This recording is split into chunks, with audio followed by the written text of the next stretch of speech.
Jai Srimanarayana. Hello everyone. I'm the Pauranika. Welcome to the 80th episode of Sri Mahabharata as written by Sage Vedavyasa. Brihadaswa told the story of Nala, consoled Pandavas and left. One day, Draupadi, Bhima, Nakula and Sahadeva told Yudhishthira that they would want to leave the Kamyakavana as they see Arjuna everywhere and are missing their dear one. As Yudhishthira was contemplating, sage Narada came there to visit the Pandavas. Pandavas welcomed him with reverence. Pleased by their hospitality, Narada said, Dharmaja, what are you seeking? I will give it to you. Then Yudhishthira, with folded hands, asked, Mahamuni, I want to know about the fruits of Tirthayatra. Then Narada said, a similar discussion took place between Bhishma and Pulastya Brahma some time ago. Let me tell you what Pulastya Brahma told Bhishma. The one whose hands, legs, and mind are in his control, that learned one will obtain the fruits of Tirthayatra. A man who visits the Tirthas without any pomp and pride will attain the benefits. Such man has to be truthful, devoid of anger, and of great character, and should be able to see the entire creation as his equal. Tirthayatras give more benefits than yagas. In the human world, the Brahmatirtha, named Pushkaratirtha, is the greatest of all. It encompasses the power of 10,000 Tirthas. Lord Brahma lives there. Then Narada explained the importance of Agastya Sarovaram, Mahakala Tirtham, Pinga Tirtham, Varuna Tirtham, Dwaravati, Pindaraka Tirtha, Dami Tirtha, Vasudhara Tirtha, Bhadratunga Tirtha, Bhima Tirtha, Srikunda, Vitastha Tirtha in Kashmir, which is the home of snake Takshaka, Devika Tirtha, and the most important of all, Kurukshetra, and so on. After hearing about various Tirthas and their importance, Yudhishthira decided to visit the Tirthas along with his brothers and Draupadi.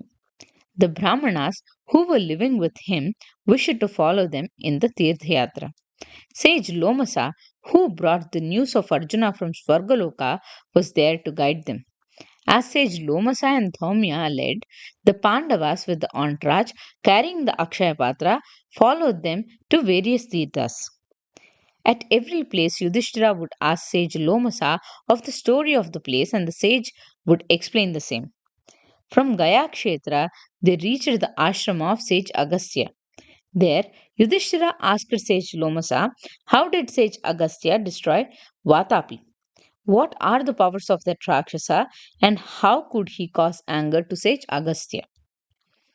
Then Sage Lomasa said, once upon a time in a kingdom called Manimati, there lived a demon king called Ilvala. He had a younger brother called Vaatapi. Ilvala had a special power. If he calls someone on their way to the heaven or hell by their name, they will come back to life. One day, he asked a Brahmana to bless him with a son who will be as powerful as Indra. The Brahmana did not do so, and Ilvala was offended. He asked his brother Vatapi, who has an ability to transform himself, to transform into a goat. Ilvala killed that goat, cooked it, and fed its meat to the Brahmana. After the Brahmana ate it, Ilvala would call his brother, Vatapi, come back. Then Vatapi came back, smiling by tearing open the stomach of the Brahmana. They would do the same with many Brahmanas, and after tearing them, the demon brothers would cook and eat the Brahmanas. On the other end, sage Agastya, who was engrossed in his penances, one day saw his forefathers hanging by a root, about to fall into a pit of mud. When inquired, they told him that it is because they lacked progeny, as Agastya refrained from marrying. They requested Agastya to get married and extend their line, and Agastya accepted. Agastya wanted a perfect woman to bear his child. Then he assembled the most beautiful parts of various animals and created a beautiful woman. He gave the girl to the king of Vidarbha, who was doing a penance for gifts. In the palace of the king, the girl took life and started living there. The girl was named as Lopamudra, and she grew as the daughter of Vidarbha king, served by 100 maids. One day, sage Agastya went to the king of Vidarbha and asked for Lopamudra's hand in marriage. The king and queen were sad, but Lopamudra told them to give her to sage Agastya in marriage. She lived with him happily in the hermitage for some time.